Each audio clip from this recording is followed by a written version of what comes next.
तारो वंदे वाणी विनायको भवानी शंकरो वंदे श्रद्धा विश्वास रूपिणो याभ्यां विना न पश्यन्ति सिद्धा स्वान्तस्तमीश्वरम् वंदे बोधमयं नित्यं गुरुं शंकररूपिणं यमाश्रितो हि वक्रोऽपि चंद्र सर्वत्र वन्द्यते सीतारामगुणग्राम पुण्यारण्यविहारिणो वन्दे विशुद्धविज्ञानो कवीश्वर कपीश्वर उद्भव स्थिति संहार कारिणीं क्लेशहारिणीं सर्वश्रेयस्करीं सीतां नतोऽहं रामवल्लभां यन्मायावशवर्ति विश्वमखिलं ब्रह्मादिदेवासुरा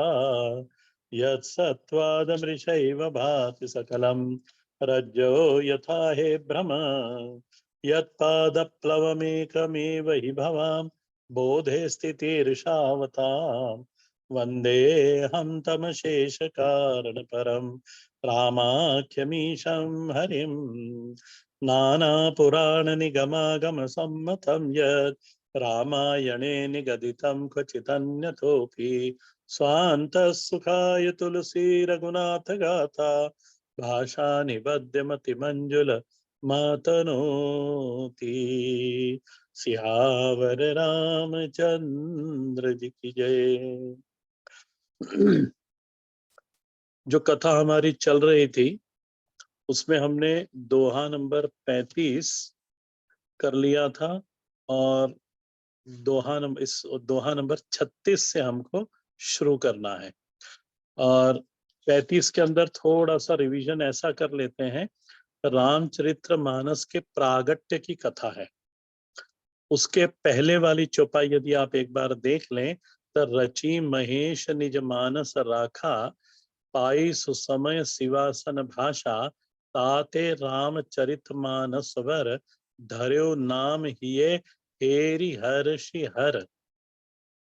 भगवान श्री शंकर ने ये कथा की रचना करी और उसको उन्हें कोई श्रोता नहीं मिला, योग्य श्रोता नहीं मिला सुनने वाला, इसलिए उन्होंने उस कथा को अपने हृदय में सहज के रखा और फिर लिखा है पाई सुसमय शिवा श्री पार्वती जी सन भाषा। और क्योंकि भगवान ने इस ग्रंथ को भीतर अपने हृदय के अंदर रखा था, ताते रामचरित मानस बर धर्यो नाम हिये हेरि हर्षि हर।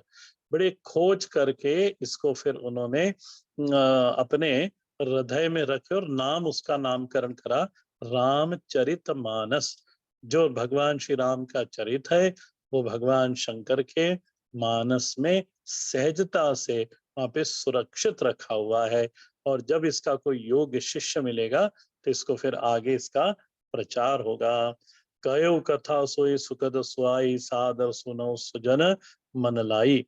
और गोस्वामी जी कहते हैं उसी कथा को अब मैं आपको सुनाने वाला हूँ। हे सज्जनों आदर पूर्वक इसको सुनिए। और फिर उन्होंने राम कथा का इस रामचरित मानस का प्रागट्य कैसे हुआ उसकी थोड़ी सी कथा उन्होंने सुनाई। ये उपमा में कथा है। माने उपमा में कथा का अर्थ है काल्पनिक कथा। उन्होंने काल्पनिक कल्पना करी गोस्वामी जी ने और उस कल्पना को उन्होंने इन शब्दों में पिरो दिया। क्या बोलते हैं तो उन्होंने 35 वाले में कहा असमानस जय विधि भयो जग प्रचार जय हेतु सो सोई कहो प्रसंग अब सुमेरे उमार हेतु। और फिर उन्होंने आपने देखा होगा यदि स्मरण में आ रहा होता कि सुमति भूमि, यह है दोहा नंबर 35 के बाद की चौपाई। सुमति भूमि हृदय अगाधो वेद पुराण उदधि घन साधु। उन्होंने यहाँ से शुरुआत करी, रामचरितमानस को एक सरोवर के रूप में बताया और उस सरोवर के अंदर जो जल है वही भगवान श्री राम का चरित है। अच्छा, इस सरोवर में ये सरोवर बना कैसे उसकी अब वो रचना करते हैं कि सुमति भूमि थल हृदय अगाधो। बुद्धि की जो भूमि है ना ये और जो सुमति बुद्धि है वो कैसी होती है, स्थिर बुद्धि होती है। गीता जी में भी हम देखते हैं कि स्थिरा बुद्धि, स्थिर प्रमा जो होती है वो बुद्धि होती है। इसके अंदर जो भक्ति रूपी हृदय में प्रेम है, वो गहराई है। इस भूमि में एक एक गहराई है। उस गहराई में क्या भरा हुआ है, तो भक्ति रूपी जल भरा हुआ है, भक्ति रूपी गहराई है वो, इस तरह से ले। सगुण परमात्मा के प्रति जो भक्ति है वो इसकी गहराई है, और उसी को गोस्वामी जी ने हृदय अगाधु। अच्छा, भूमि है, भूमि में गहराई है। अब गहराई होगी तो ढलान भी भूमि की उस गहराई की तरफ है। अब जितना भी जल बरसेगा वो सारा जल उसी गहराई के अंदर आएगा। तो देखो गोस्वामी जी लिखते हैं, वेद पुराण उदधि घन साधु। वेद पुराण ये सब क्या है, ये सरोवर है, ये समुद्र है। और इस समुद्र का जो खारा जल है, इसको वाष्पीकरण हुआ और घन बना। घन यानी बादल बना। कि बादल क्या है, तो बादल का अर्थ हुआ साधु ही बादल है। माने वे संत जो भगवान श्री राम की कथा कहते हैं, सुनते हैं, सुनाते हैं, वे ही साधु हैं। और ये कथा निकली कहाँ से, तो वेद पुराण रूपी समुद्र में से ये जल निकली है। आपको कभी स्मरण में होगा, आपने मुझसे कभी भागवत सुनी होगी, तो जब समुद्र मंथन का हम अर्थ लगाते हैं, आध्यात्मिक अर्थ, उसमें जो वेद पुराणों को कहा गया, बोले वो जल के वहां पर जो समुद्र है वो क्या है, वो यही वेद पुराण रूपी जल ही है। तो वेद पुराण उदधि घन साधो, बर शही राम सुजस बारी, मधुर मनोहर मंगलकारी, लीला सगुण जो कही बखानी, सोई स्वच्छत करई मलहानी, प्रेम भगत जो भरन निजाई, सोई मधुर था सुशीतल थाई। इस तरह से जब वो साधु रूपी घन के द्वारा जब ये जल की वर्षा की गई, सो जल सुकृते सालिहित होई, राम भगत जन जीवन सोई, मेधा मही गत सो जल पावन, सकिल श्रवण मग चल्यो सुहावन, भर्यो सुमानस सुथल स्थिराना, सुखद शीत रुचि चारु चिराना। और उन्होंने कहा कि ये पृथ्वी में से जो जल बरसा, ये सिमटी सिमटी जल कहाँ गया, बोले सकीली श्रवण मग चले सुहावन। ये जो पृथ्वी पर, बुद्धि रूपी पृथ्वी पर गिरा हुआ जल है, श्रवण के द्वारा ये जो जल गिरा है, ये कान के रास्ते से कहाँ गया, तो जो गहराई थी ना, बुद्धि में जो गहराई है, जिसको हृदय कह के पुकारा है, उस हृदय में जाकर वहां भर गया। और अच्छा, भर गने के बाद ये जल पुराना भी हो जाएगा ना, तो भी ये कभी खराब नहीं होगा। वो इसी के लिए उन्होंने कहा, ये सुगंध शीत रुचि चारु चिराना। ये जितना पुराना हो करके, उतना जितना पुराना होगा उतना ये सुंदर होगा, उतना ही ये शीतल का अनुभूति देगा, उतना ही ये सुखदाई होगा। इस जल की ये विशेषता है। इस तरह से सुटि सुंदर संवाद बर, बिरचे बुद्धि विचारी, ते ही पावन सुभग सर, घाट मनोहर चारी। और फिर अब इस जल का हमको इस जल का हमको स्पर्श करना है। जब ये हृदय में भर गया, हृदय रूपी सरोवर में जब जल भर गया, और लबालब जब ये जल पूरी तरह से श्रवण हो गया। वैसे श्रवण तो पूरा होता नहीं, पर एक समय में देखो, श्रवण हमेशा मैं कहता हूँ, श्रवण तीन बार होता है। पहला श्रवण तो होता है अज्ञान की निवृत्ति के लिए, दूसरा श्रवण होता है निष्ठा प्राप्ति के लिए, और तीसरा श्रवण होता है रमण करने के लिए। तो जब भरपूर श्रवण हो जाए, यानी निष्ठा की प्राप्ति भी हो गई उस श्रवण के द्वारा, या कभी कभी जो श्रेष्ठ श्रोता होता है, जिसका पूर्व जन्मों का पुण्य अधिक है, वो श्रवण काल में ही उसकी निष्ठा बनती चली जाती है। गीता जी के 13वें अध्याय में श्लोक है वहां पर, उसी समय वो श्रद्धा के द्वारा उसके गुरु वाक्यों के ऊपर निष्ठा बनती चली जाती है, और वही निष्ठा में फिर रमण की भी स्थिति उत्पन्न होती है। ये श्रेष्ठ साधकों में, वो श्रेष्ठ जो श्रोता होते हैं उनके अंदर ये होता है। तो जब भरपूर श्रवण हो गया, तब अब इस जल का स्पर्श हमें करना है, अनुभूति करनी है अब इस जल की। तो कैसे करेंगे? जल तक जाने के लिए फिर हमें घाट की जरूरत पड़ेगी, और फिर वहां पे सीढ़ियां चाहिए उस जल के नीचे, उस जल को स्पर्श करने के लिए, उतरने के लिए, स्नान करने के लिए, मज्जन करने के लिए। उसी की यहाँ पे गोस्वामी जी कल्पना करते हैं।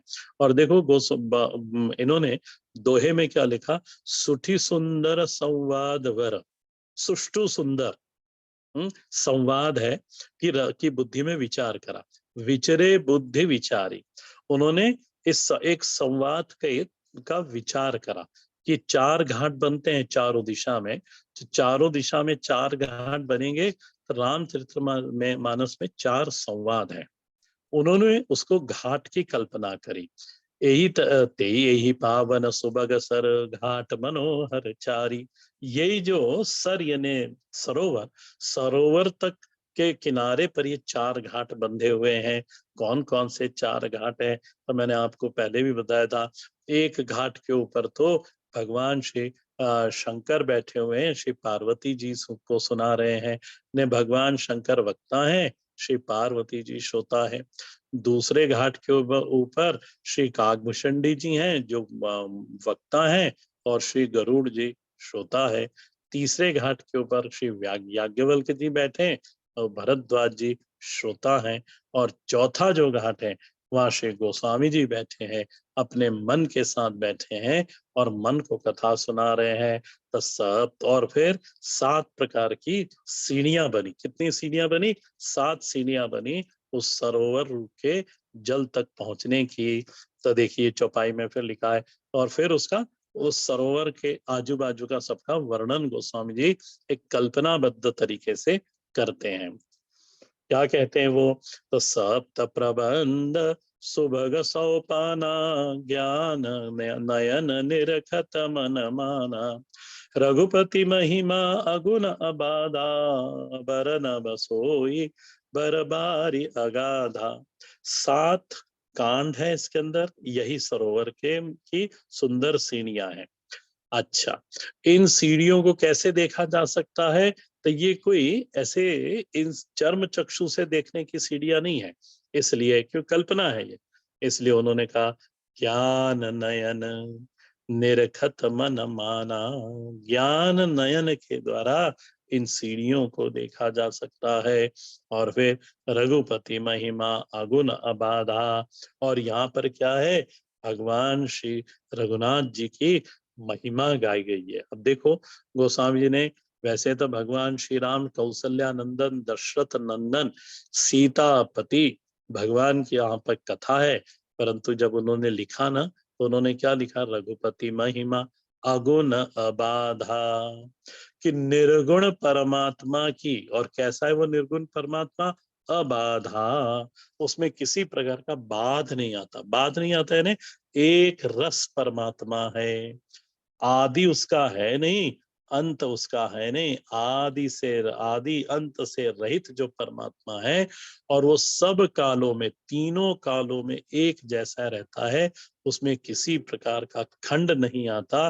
कैसा है वो? तो बोले वो है अगुण परमात्मा, निर्गुण परमात्मा, निरुपाधिक परमात्मा, उपाधि रहित जो परमात्मा है, जिसकी कल हम गीता जी में चर्चा कर रहे थे कि एक होता है सृष्टि के संदर्भ से हम ईश्वर को, परमात्मा को देखते हैं, और एक परमात्मा स्वयं की स्थिति से, सच्चिदानंद स्वरूप की स्थिति से परमात्मा को निज रूप में देखा जाता है।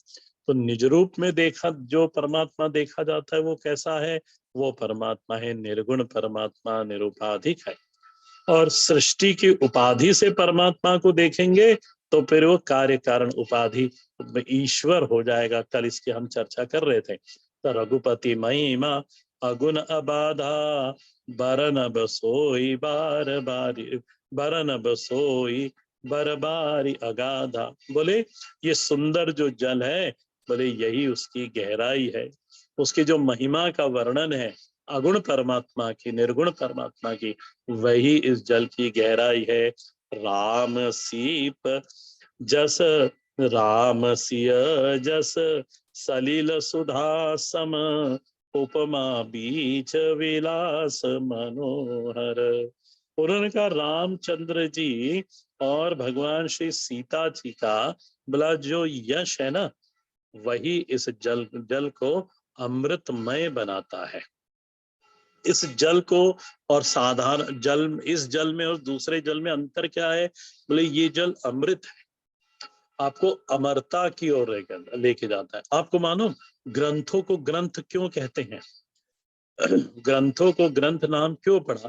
क्योंकि मनुष्य के भीतर जो ग्रंथि पड़ी है, ज्ञान और अज्ञान की जो ग्रंथि पड़ी है, चिज्जड़ ग्रंथि जो पड़ी है, चिद रूपी परमात्मा और जड़ रूपी प्रकृति जो ग्रंथि पड़ी है, जिसके द्वारा इस ग्रंथि को खत्म किया जा सकता है, निर्मूल किया जा सकता है, खोला जा सकता है, उन्हीं यही वो ग्रंथ है जो ग्रंथि को खोल देते हैं। इसलिए इसका नाम, जो ग्रंथि को खोल देते हैं वो हुआ ग्रंथ। तो इस तरह से इस ग्रंथ के अंदर जो जल रूपी इसमें ज्ञान है वही अमृत है, और ये हमारे जन्म मरण का जो चक्कर है उसको बाधित कर देता है और परमात्मा में जाके स्थिरता ला देता है। उपमा बीच बिलास मनोहर, और जो उपमाएं दी गई है ना, वही इस जल की तरंगे हैं। अनेक उपमाएं भगवान श्री राम के बारे में आप देखना, बहुत सारी उपमाएं रामचरितमानस में है, पहले भी आप पढ़ चुके हैं। तो ये उपमाएं क्या है? ये जल की तरंगे है। और पुरन पुरईनी सघन चारु चौपाई, जुगति मंजुमनि सी सुहाई। और उन्होंने कहा कि जो सुंदर चौपाइयां है ना, बोले यही इस जल के अंदर जो कमल की गहरे कमल है, सरोवर में कमल का, सरोवर के अंदर कमल खिलते हैं, तो उस ये कमल क्या है? बोले यही चौपाइयां हैं। ये कमल का खूब सारे कमल है, बोले यही चौपाइयां हैं। और कवि यही चौपाइयां हैं और कविता से युक्तियां, जो इसके अंदर सीपियां भी प्राप्त होती हैं, जिसके अंदर मणि होता है। ये मणि क्या है? बोले जो लॉजिकली यहाँ समझाया गया, युक्ति के द्वारा जो प्रामाणिक द्वारा जो समझाया गया है, वही इस सीपी के अंदर का मोती है। इस तरह से उन्होंने कहा छंद सोरठा सुंदर दोहा, सोई बहुरंग कमल कुल कोहा, अर्थ अनूप सुभाव सुभाषा, सोई पराग मकरंद सुहासा। अच्छा, इसके अंदर बहुत सारे क्या है? कमलों के समूह है। एक जाति का कमल नहीं है, अनेक जातियों के कमल है। तो अनेक जातियों के कमल को किस तरह से समझाया? तो गोस्वामी जी यहाँ कहते हैं छंद सोरठा सुंदर दोहा।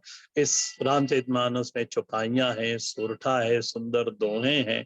ये सब क्या है? बोले बहुरंग कमल है ये, अनेक अनेक जातियों के, अनेक अनेक रंगों के कमलों का समूह है। और इन चौपाइयों का, इन दोहों का, इन सोरठों का, इन छंदों का अर्थ जो निकल के आएगा, इसके अंदर शब्दों का जो अर्थ निकल के आएगा वो क्या है? बोले सोई पराग मकरंद सुहासा। वही पराग है और वही मकरंद है। पुष्प रज, पुष्पों के अंदर का पराग वह है, और वही क्या है? पुष्पों का रस है। उसी का पान करना चाहिए, और उसी के पान करने के लिए बोले इसकी रचना की गई है। सुकृत पुंज मंजुल अलिमाला, ज्ञान विराग विचार मराला, धुनि अवरेव कवित गुण जाति, मीन मनोहर ते बहुभाति। अच्छा, अब इन कमल है तो भौरे भी आएंगे। तो भौरे क्या हैं? बोले सत्कर्म ही भौरे हैं। सत्कर्म रूपी जो जो इसके श्रोता, जो सज्जन लोग हैं, उनके ऊपर जो सत्कर्म है, उनके जो सत्कर्म है, जिनके कारण आज हम इस रामचरितमानस की छाया में बैठे हैं, इस रामचरितमानस को हम पढ़ रहे हैं, सुन रहे हैं, इसका अन्वेषण कर रहे हैं, इसके इसके अर्थ से आप्लावित हो रहे हैं हम लोग, और इससे हमारे जीवन में एक सात्विक परिवर्तन भी हो रहा है। देखो हो रहा है कि नहीं, ये सात्विक परिवर्तन हो रहा है, हम लोग इससे आप्लावित हैं, हमारे अंदर भगवान की, हमारे भीतर जो भगवान से दूरी थी ना, वो दूरी हमारी कम होती चली जा रही है, भगवान के प्रति ममत्व बढ़ रहा है, संसार से हम विभक्त हो रहे हैं। भक्त का अभिप्राय क्या, भक्त की परिभाषा क्या है? भक्त का अर्थ होता है जो संसार से विभक्त है, वही भक्त है। तो हम संसार से विभक्त कब होंगे? जब भगवान से हमारी दूरी कम होगी। तो सुकृति पुंज मंजु मंजु अलाला, ज्ञान विराग विचार मराला, और बोले बस यही भौरे है, ये हमारे पुण्य कर्म हैं, और इसके द्वारा, इसको रामानस को सुनने के बाद जो ज्ञान और वैराग्य की उत्पत्ति होती है हृदय के अंदर, और एक विचारशीलता हमारे हृदय में आती है, वही क्या है?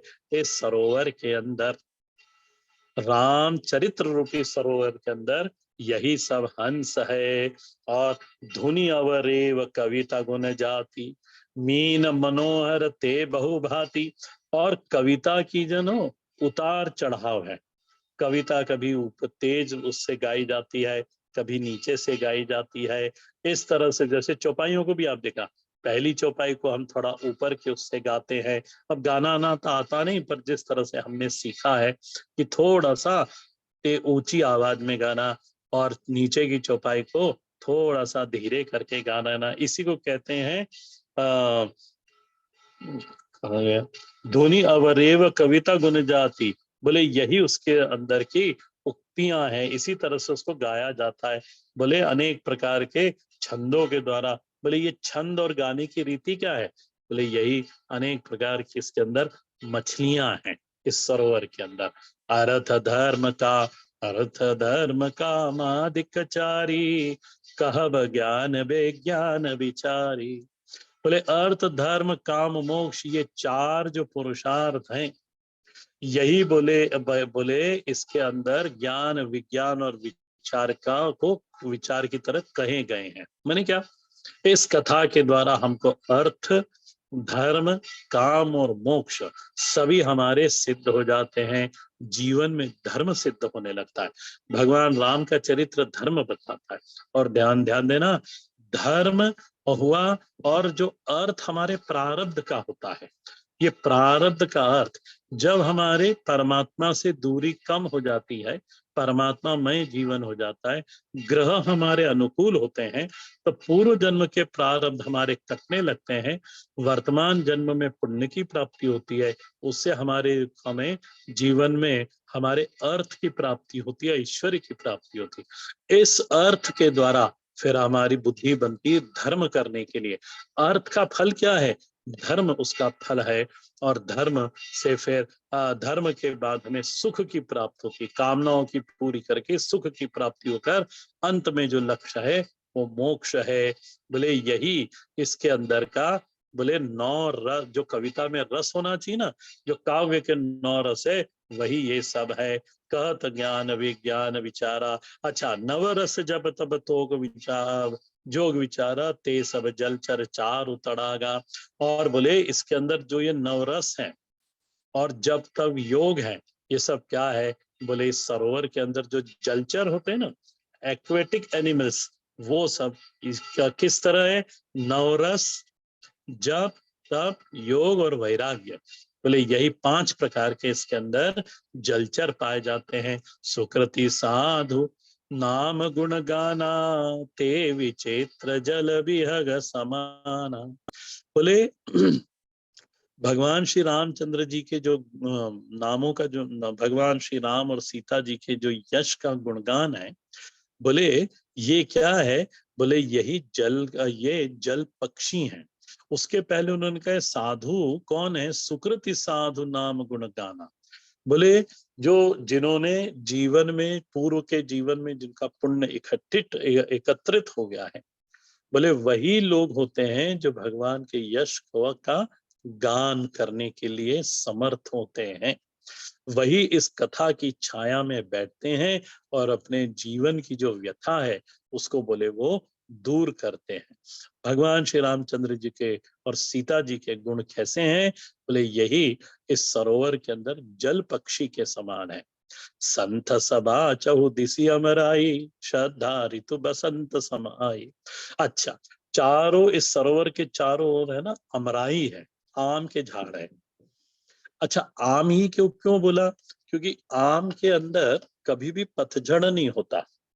दूसरे वृक्ष क्यों नहीं बोला यहाँ पे? आमराई क्यों बोला? क्योंकि आम का रस, एक तो आम फलों में राजा है, इसका रस सभी को पसंद आता है। दूसरा, आम के अंदर कभी पतझड़ नहीं होता। आपने कभी नहीं देखा होगा कि आम के पत्ते सारे की सारा आम का झाड़ पूरा खाली हो गया, पत्ते झड़ गए। पीपल के इसमें तो देखा होगा, परंतु इसमें नहीं देखा होगा, आम के झाड़ में। इसलिए आम का वृक्ष पूजन में भी उपयोग, ये शुभ माना गया है, पूजन में भी उपयोग में आता है। क्यों? क्योंकि इसके अंदर सदा वसंत ऋतु रहती है। इसलिए देखो आगे की चौपाई उनमें उन्होंने लिख दिया, श्रद्धा ऋतु वसंत समगाई। बोले इसके अंदर जो इस अमराई में सदा ही वसंत ऋतु होती है। वसंत ऋतु का अभिप्राय क्या है? बोले हृदय के अंदर श्रद्धा। आप जो इस कथा कुछ से जुड़े हो, मैं इस कथा से जुड़ा हूं, हम लोग जितने भी संसार में लोग इस कथा से जुड़े हैं, उनके हृदय में भगवान के प्रति कहीं ना कहीं श्रद्धा है, इसलिए वे जुड़े हैं। भगति निरूपण विविध विधाना, क्षमा दया दम लता बिताना, सम जम नियम फूल फल ज्ञाना, हरिपद रति रस वेद बखाना। नाना प्रकार का इसके अंदर भक्ति का निरूपण है। और बोले इसके अंदर इंद्रिय निग्रह निग्रह की बात कही गई है। बोले नाना प्रकार के भक्ति का निरूपण और जो मन के ऊपर और इंद्रियों के ऊपर संयम की बातें हैं, ये क्या है? बोले महाराज ये तो लताएं, जो वृक्ष का सहारा ले लेकर ऊपर चढ़ी हुई लताओं का मंडप है, अनेक अनेक प्रकारों के पुष्पों की और फलों की ये लताएं हैं। बोले इस सरोवर के चारों ओर लताएं हैं, यही मनोनिग्रह की बात करती हैं, इंद्रिय निग्रह की बात करती हैं, अनेक प्रकार के भक्ति प्रसंगों की बात यहाँ कही गई है। अच्छा अच्छा, क्षमा दया दम लता बिताना, समझम नियम फूल बल ज्ञाना। अच्छा, मनोनिग्रह जो इसके अंदर कहा गया है, अहिंसा सत्य अस्त्य ब्रह्मचर्य और परिग्रह।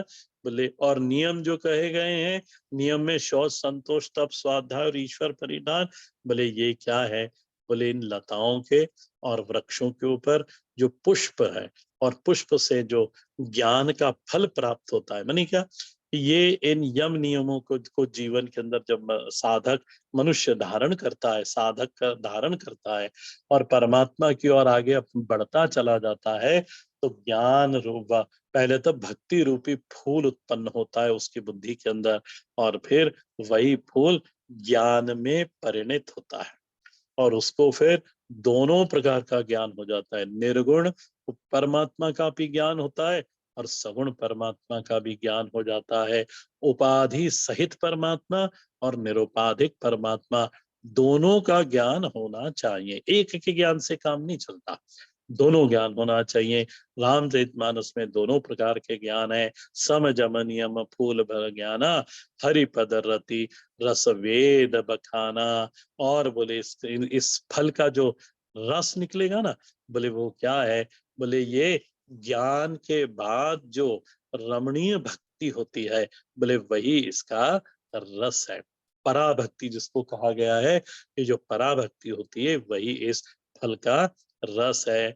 और कथा अनेक प्रसंगा, ते सुख पिक बहु रंग बिहंग, बहु रन बिहंगा।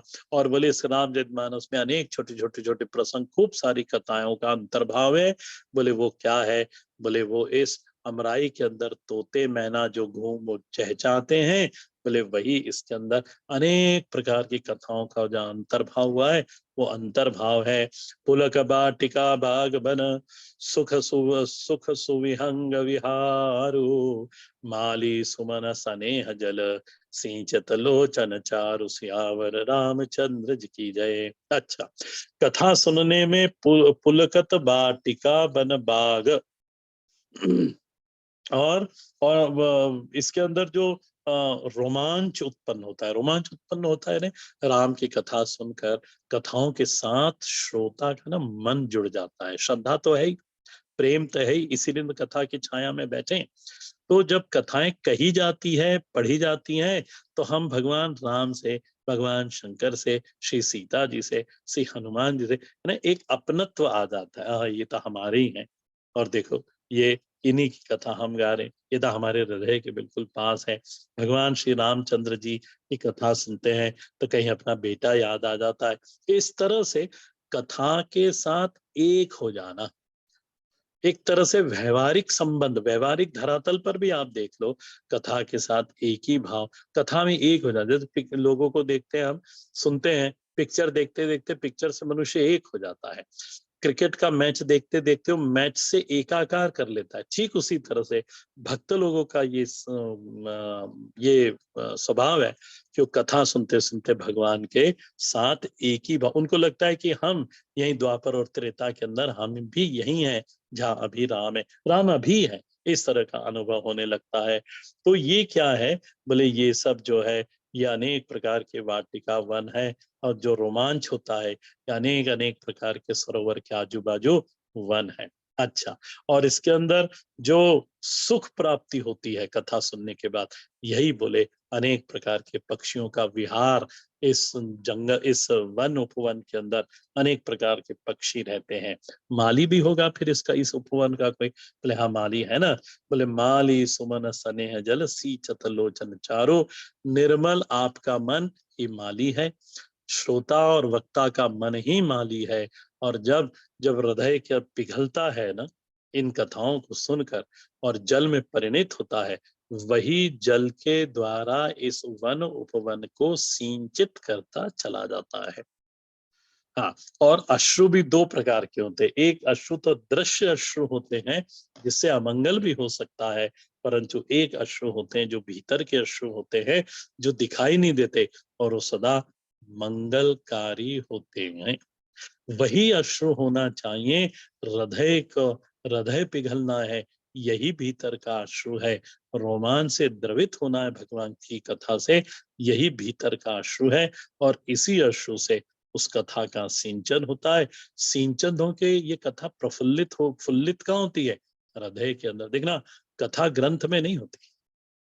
ग्रंथ में तो इसको एक तरह से लिपिबद्ध किया गया हम लोगों के लिए, परंतु ये कथा का जो भी रस है, जो भी भाव है इस कथा का, ये प्रफुल्लित होती कहाँ है?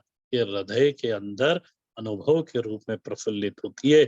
इसलिए हृदय के जल से ही इसको सींच कर बार बार इस कथा को सुनने का ऐसा हमें लगता, विचार आता है। और इस कथा से मनुष्य जुड़ा रहता है, उसको चहुमुखी उसका उद्धार होता है। जैसे आगे का धर्म अर्थ काम मोक्ष, चारों चीजें इस कथा से सिद्ध होती हैं, ये भी है। और फिर रोमांच, भक्ति के द्वारा रोमांच, उत्साह बढ़ता चला जाता है, ये भी इसके अंदर कहा गया है। आज हम इसको यहीं रोकते हैं और फिर अगले बुधवार को इसको मैं आगे बढ़ाऊंगा। अभी शनिवार और रविवार की कक्षाएं नहीं होंगी। ये मंगलवार, शुक्रवार और मंगलवार, बुधवार और शुक्रवार, ये 3 ही दिन करेंगे। अभी मेरी कुछ पुस्तकें दिल्ली में रखी, उन पुस्तकों को मैं लेके आऊंगा और फिर उसके बाद हम महाभारत की कथा शुरू करेंगे। हरिओम। ओम पूर्णमदः पूर्णमिदं पूर्णात् पूर्णमुदच्यते पूर्णस्य पूर्णमादाय पूर्णमेवावशिष्यते। ओम शांति।